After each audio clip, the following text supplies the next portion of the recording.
Women of Reddit, what do you admire the most about your boyfriend? I have pretty bad social anxiety. Not the diagnosed kind, just the I rehearse ordering coffee 17 times in my head and still somehow panic kind. It's not debilitating, but it makes simple things weirdly difficult sometimes. Brian knows this about me. He's known since our third date when I had a minor meltdown trying to send back a wrong order at this ramen place. Instead of making it weird, he just quietly switched plates with me and ate the wrong order like it was totally normal. That should have been my first clue about how he handles things, honestly. But what I realized today, he's been slowly helping me deal with this stuff in the most subtle way possible, and I've been too dense to notice. It started when my sister Nalani pointed something out last week. We were at the mall, and I was actually the one who went up to ask a store employee about sizes. Nalani was shocked because usually she has to do that stuff for me. I didn't think much of it at the time, but then I started noticing other things. Like how Brian always seems to casually create situations where I have to talk to people, but in the least pressuring way possible. He'll start conversations with store employees while I'm right there, then sort of fade into the background, leaving me accidentally involved in the conversation. Or he'll ask my opinion about something, then turn to the nearby worker and go, "Oh hey, she knows about this stuff, babe. Can you explain that thing you were telling me about?" The sneaky part? He always has this backup plan where he can jump back in if I'm struggling. Like he's created this safety net I didn't even realize was there.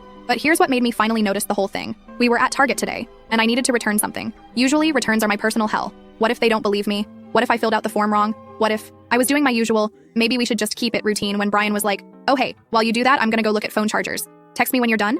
And he just walked away, left me there. The audacity. Except, I did it. I returned the thing, all by myself. And it was fine. That's when it hit me. He's been doing this for months, creating these tiny situations where I have to deal with people, but always with an escape route. Always making it seem casual. Always acting like it's no big deal if I do it or if I don't. Some other things I've noticed now that I'm thinking about it. He'll ask me to call and order pizza because his phone is being weird, but I can hear his phone notifications going off. When we're out with his friends, he'll bring up topics he knows I'm interested in, then just stop talking and look at me expectantly. He'll start conversations with neighbors, then suddenly remember he left something in the car. When I confronted him about it, he got all flustered and tried to play it off.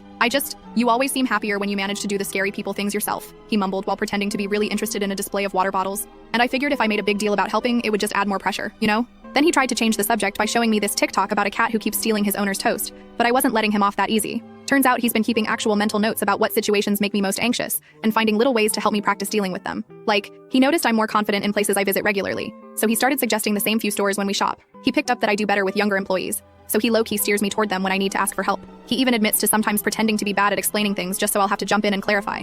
"It's not a big deal," he said. "You're always doing stuff like that for me too." "What stuff?" "You know, like how you always come up with random errands when I'm stressed about a family thing, or how you mysteriously need help picking out new headphones right after I've had a bad day gaming." I didn't realize I was doing that either.